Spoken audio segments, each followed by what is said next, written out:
l'Évangile de Jésus-Christ selon saint Jean. En ce temps-là, Jésus disait à ses disciples : Amen, amen, je vous le dis, vous allez pleurer et vous lamenter, tandis que le monde se réjouira. Vous serez dans la peine, mais votre peine se changera en joie. La femme qui enfante est dans la peine, parce que son heure est arrivée. Mais quand l'enfant est né, elle ne se souvient plus de sa souffrance, tout heureuse qu'un être humain soit venu au monde.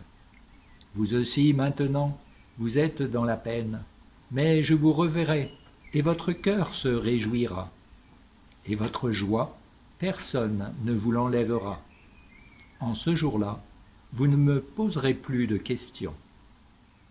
Chers amis, frères et sœurs, notre évêque nous le disait dans son homélie d'hier, l'Ascension est la fête de l'espérance. Eh bien, nous restons dans cette tonalité aujourd'hui. Après la pluie, le beau temps, disait le dicton populaire. Après la tempête, le calme. Après l'effort, le réconfort.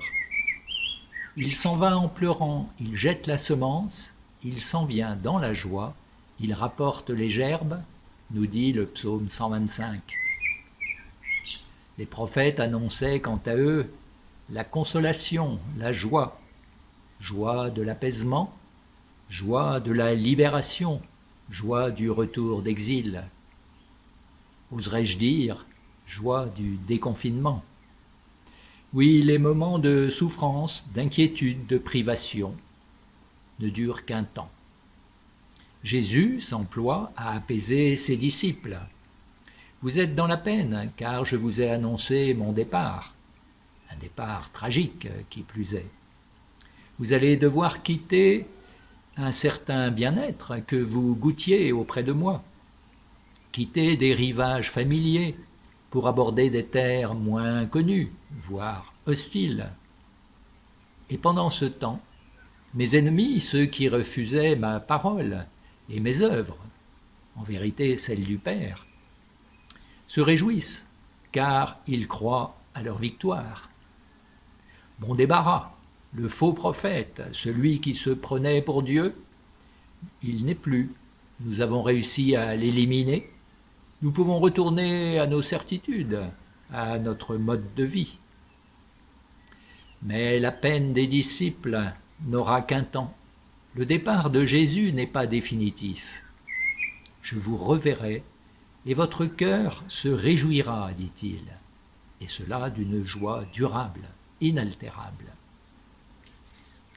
Cependant, le propos de Jésus ne se limite pas à une consolation passagère, car à côté des souffrances liées à une situation anormale, à une turbulence, une oppression, une attaque, d'autres souffrances accompagnent le passage d'une forme de vie à une autre, telle la métamorphose par laquelle le papillon prend son essor.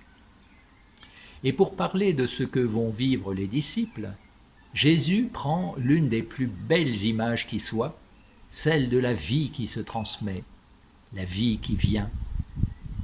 La femme qui enfante est dans la peine, mais quand l'enfant est né, elle ne se souvient plus de sa souffrance, tout heureuse qu'un être humain soit venu au monde. Le choix de cette image révèle un sens plus profond de l'événement. Au-delà du court terme d'un soulagement, s'ouvre une perspective plus essentielle.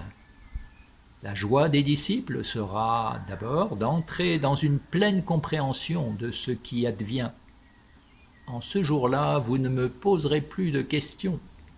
Cela grâce à l'esprit de vérité qu'il leur a promis peu avant.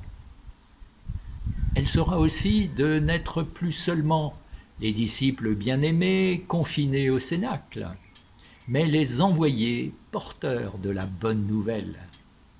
Leur joie sera alors de participer à l'avènement d'un monde nouveau, celui que le Père désire pour nous. Eh bien, frères et sœurs, que leur joie durable soit aussi la nôtre, liée non seulement au jour meilleur qui s'annonce, mais aussi et surtout au témoignage de la vérité et de la vie que le Seigneur nous appelle à rendre dans l'Esprit Saint. Amen.